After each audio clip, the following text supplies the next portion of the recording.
next chaupai. Sab par Ram tapasvi raja, tinke kaaj sakal tum saja. Sri Rama, the renunciate yogi king, is supreme.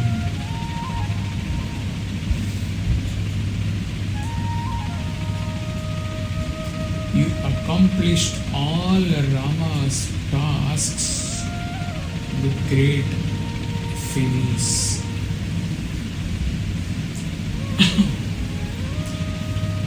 Rama is supreme to all because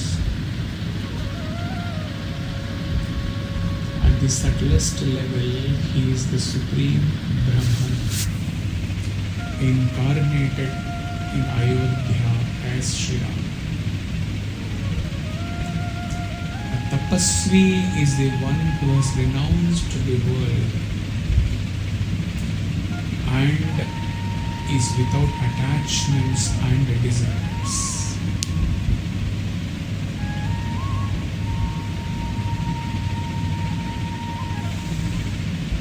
A Raja is one who rules over the world. So Rama here is being described by Goswami Tulsidas Ji as Tapasvi, one who has renounced, Raja who rules over the world. Does it not seem contradictory? Yoga Vasishta clarifies this apparent contradiction. When Sri Rama with his brothers returned from a pilgrimage, after they had completed an education at the Gurukula, he was filled with deep sadness. He had seen so much suffering and misery in the world, yet there was bliss on the faces of his teachers. He wanted to know how to live in the world and do one's duty, yet be in that bliss which the rishis were experiencing. Sage Vasishta taught him the philosophy through many illustrative stories. At the end, Sri Rama had realization of his self and was immersed in that bliss. He was full of Shantava. It was because of this that Sri Rama was neither filled with sorrow nor moved by the unfortunate turn of events. And even when he did show grief, like he showed when Sita was not to be found in the kutir when he returns, as Ravana had taken Sita. Even when he had to show the grief, it was all his Leela. Thus, the Lord was detached from the world and free from selfishness. Yet, he ruled the kingdom in the interest of all people. He was therefore the perfect ruler as well. Tapasvi Raja.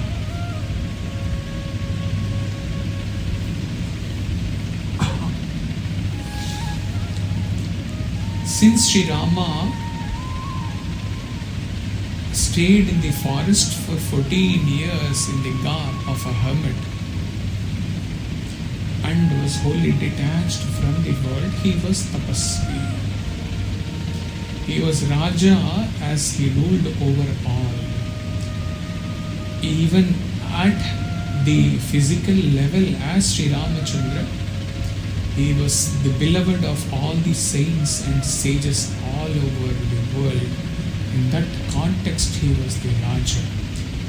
And at his subtlest secret of Sri Rama, he being the creator of this universe, is Rajadiraj.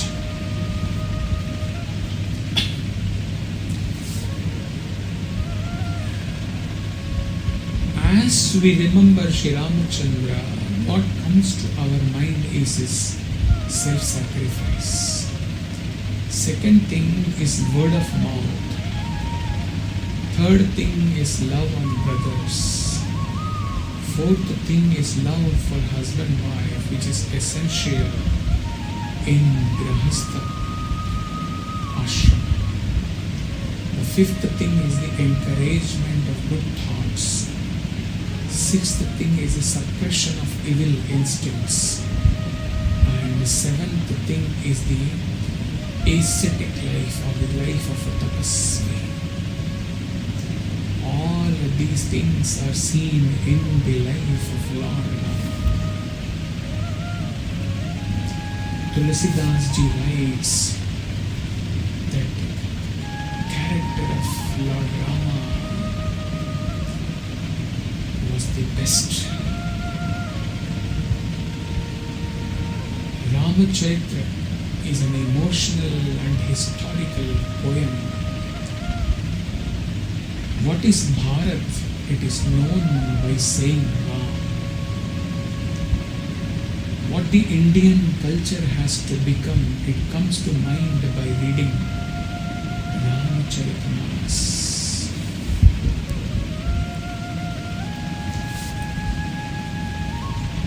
Samrat Ramdas Swami raised the character of Lord Rama by saluting him to raise the moral level.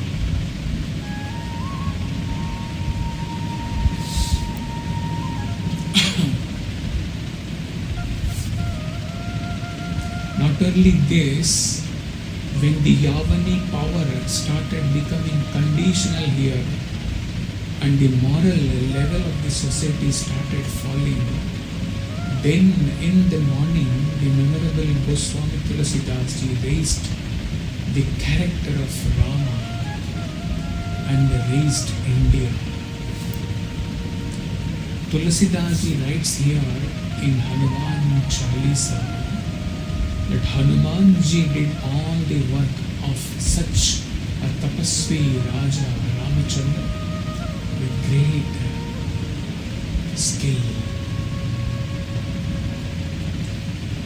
Here, Tulsidas ji's indication is that Lord Rama's life was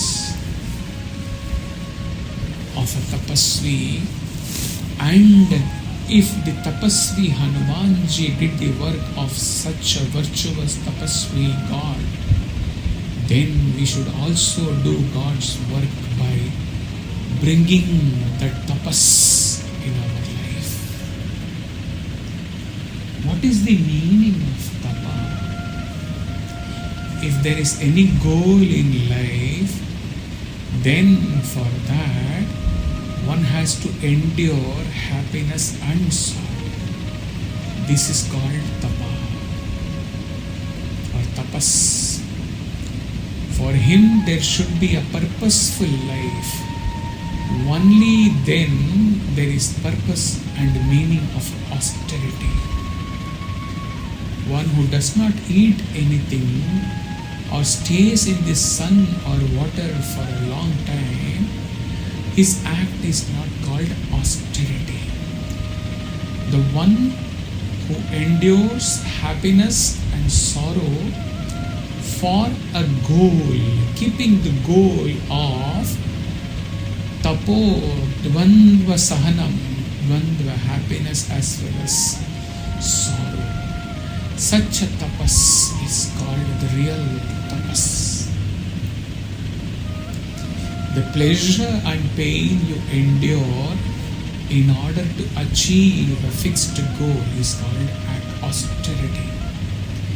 Therefore, in order to do penance, some goal has to be brought in life. The history of Indian culture is full of goals. In it, people who have dedicated their life for one tattva, one goal are seen. Many kings had to hide in the forest for fear of someone, but that is not known as penance. Rama went to the forest, that was his penance, because he had the penance. He's going to the forest. His penance had the background of his devotion towards his parents, devotion towards his father, commitment towards his words given to his father and mother Kaikeyi, and towards his dharma. If we see Swami's life, Bhagavan Sri Satyasai's life, Sundar describes while talking on this particular chupai that Swami, the Raja of Raja Viraj Satyasai Maharaj, will say, he subjected himself to the life of a normal human being and gave lesson to the world of yogis as to how a yogi must exist. Therefore, Sundar, while translating this verse, for tapasvi, he gives the translation as yogi, a perfect yogi. Sundar describes the life of Swami as tapasvi Raja, as he observed the Swami inside Swami's kutir for several months. For outside he was a Raja, decked in silk robe, coming for darshan in the Mercedes and occupying the Sinhasan and ruling Prashanti Nilayam, ruling the country, ruling the world, serving the world as the real king. And inside that small kutir above the Bhajan hall, he led the life of a tapasvi, of a renunciate.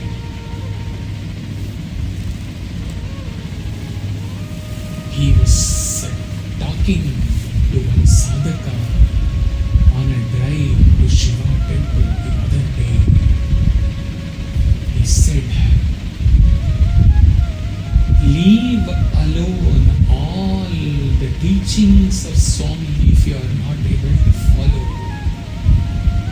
Leave alone Veda Vedanta, leave Puranas, leave Itihasa, leave Mahabharata, leave Bhagavad Gita. Just think of one aspect. As one of the Christian, one of the messengers in Christianity thought about the sacrifice which Jesus had to take up to the level of crucifixion for the sake of humanity. Just thinking and thinking and thinking of the sacrifice of Jesus, this messenger went blind. He lost his eyes in the pain. Here we are not talking about the pain. He did not talk about the pain when he was sharing one particular thing to a sadhaka while driving to Master Temple. He said, just a true Sai devotee must ponder upon the need for Bhagavan to descend from his eternal state as Parabrahma Parameshwar Brahman to a human being's body subjecting that body to growth, disease, decay, and death. If this one particular sacrifice of Swami as well as all incarnations is pondered upon under the need of a Swami as well as other incarnations to subject themselves to all the sacrifices, all the processes which the human body has to undergo, why they did everything to uplift us to reach to the level, to their eternal state of as of Brahma. If and only if the sacrifices of the Tapasvi Swami, Tapasvi Krishna, Tapasvi Ram, Tapasvi Shri Sai, Tapasvi Guru Nanak, Tapasvi Jesus, Tapasvi Ji Mahavir, Tapasvi Nanak. Only when this aspect is taken closest to the heart, brothers and sisters, we will definitely transform in our life. Because that fire within us will come, that we must not let go, waste the sacrifices of all the tapasvi incarnations. We must fulfill the purpose for which Lord descended on the earth and subjected himself to all the ordeal, all the austerities, all the tapas which a normal human being has to do.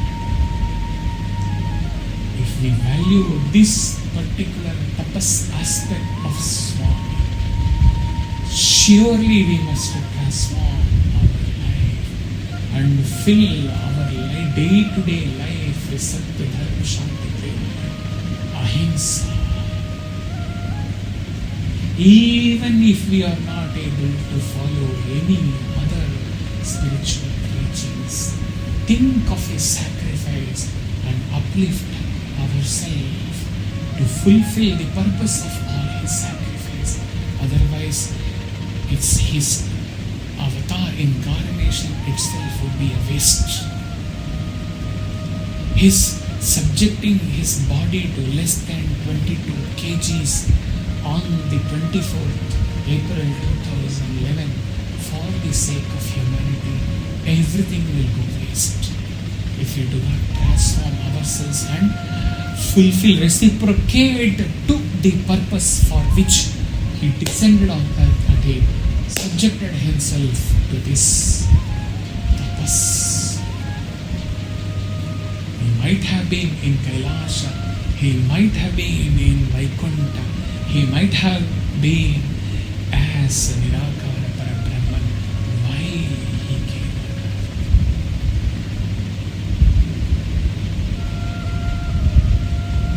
For several months, when Swami was using his hair dryer,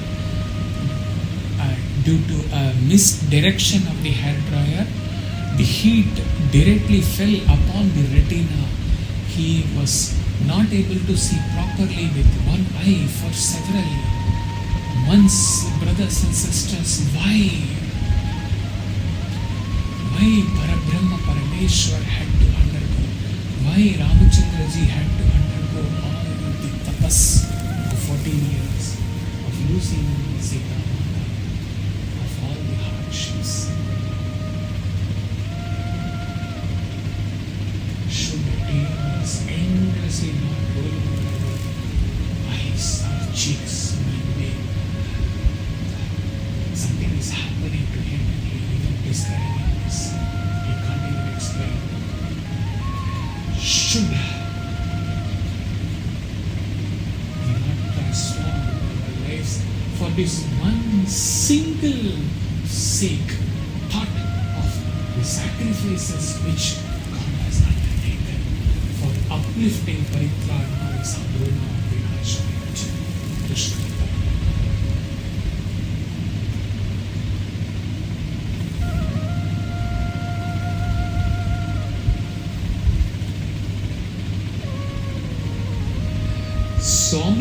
explains on austerity, Sundar says, Swami says, what fasting is? He was addressing to students and saying, you also, Donnapottu, you also say you are fasting. But what was special about Radha's fasting? Radha's fasting is considered more valuable than your fasting because Radha did not deliberate to fast. She was so immersed in Krishna's thoughts that she forgot to eat. That was fasting. You and me fast, that is not fasting. Fasting and looking at it, at the wristwatch as to when the time will end, when we can break the fast and have that coffee, fruits. That is not fasting. Immersed in our thoughts, if we forget to eat or drink or to sleep, that is the us, that is fasting. Swami said. Austerity should not be self-imposed, but the austerity that is that which happens when the gravity of our devotion pulls ourselves from samsara to Bhagavan. That is austerity.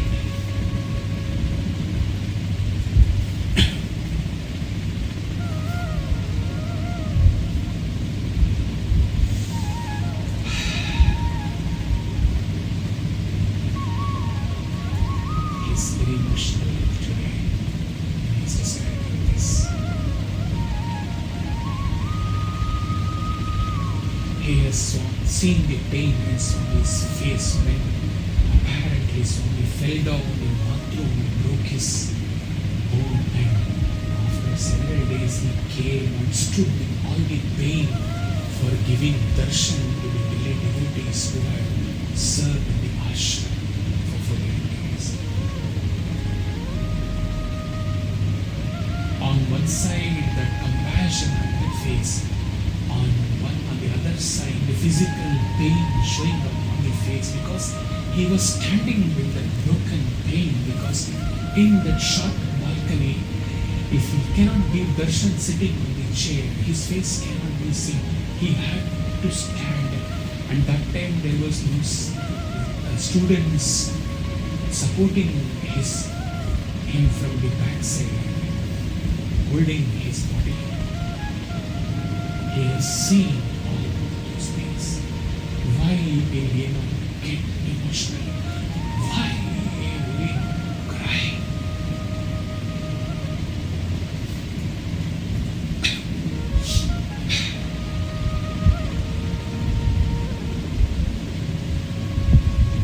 In fact, he doesn't feel like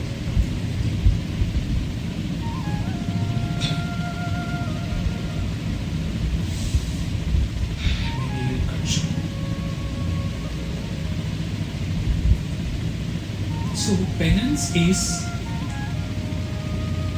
undergoing both happiness as well as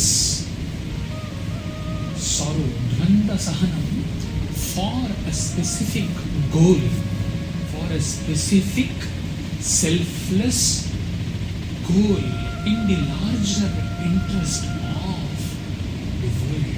That is tapas.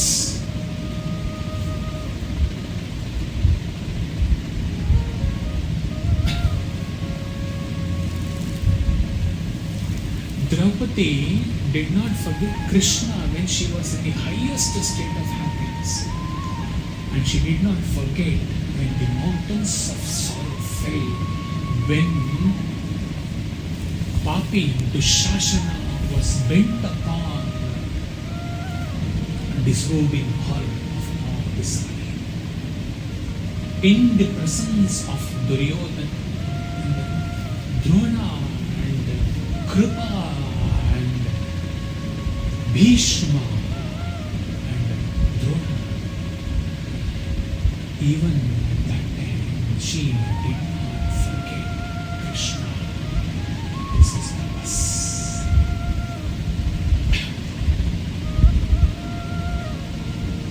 Whole is dedicated. You will not find such a purposeful life in the whole world. Even after searching, he had dedicated his whole life for the work of God.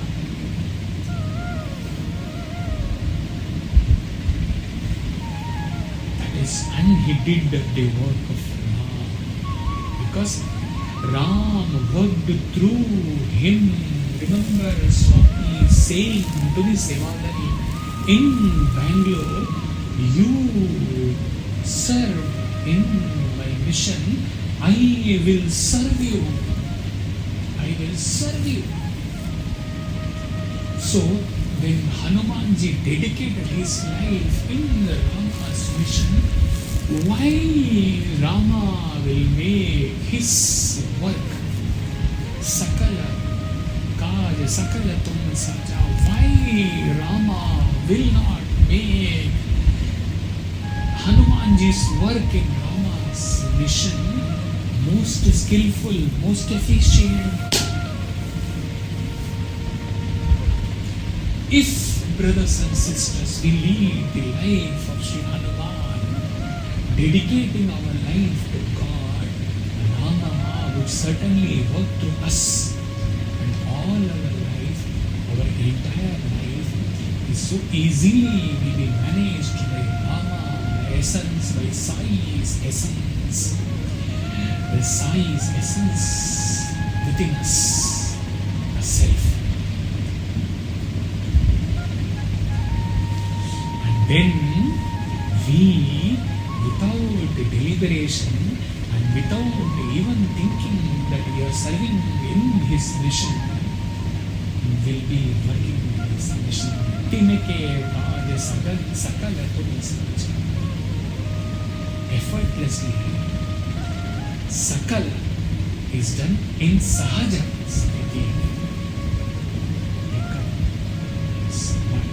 And at the highest and at the subtlest level, what is Rama's work in his mission? The purpose of Rama avatar, Krishna avatar, Sai avatar. The highest task, Tinike Kaj Sakala Tum Saja. The highest task in Lord's mission is to liberate ourselves from the samsara and to dance in the Brahmananda, in his Vrindavan.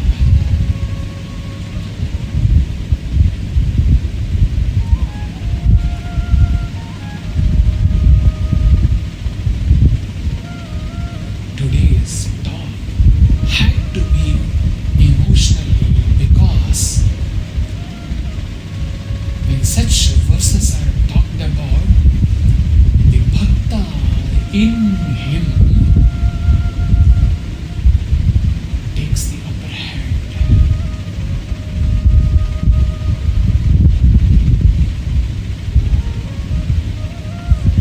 His grosser and the subtlest, inexplicable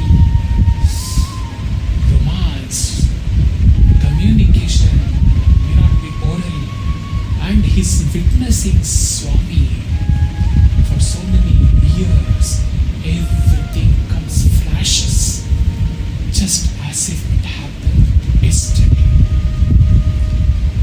Why would emotions not take root? Why would tears not flow?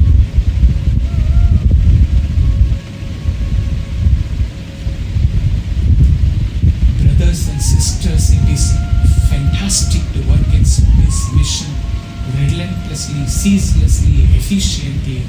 But all those things are fantastic, fantabulous. But the highest task in his mission is to attain realization, to fulfill the purpose of his bringing us in this human body, in this earth, to go near him like the Krishna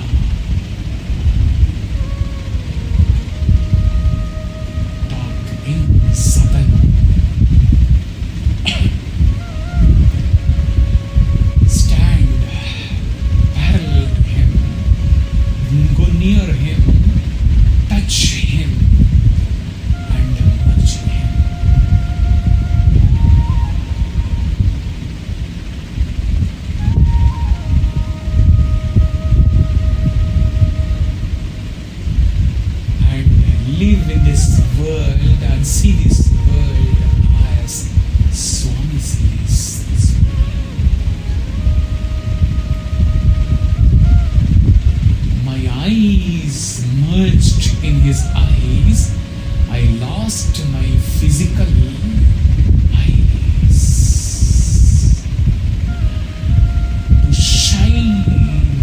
brilliantly as his eyes.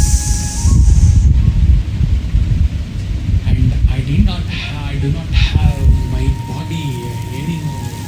I do not have my eyes anymore.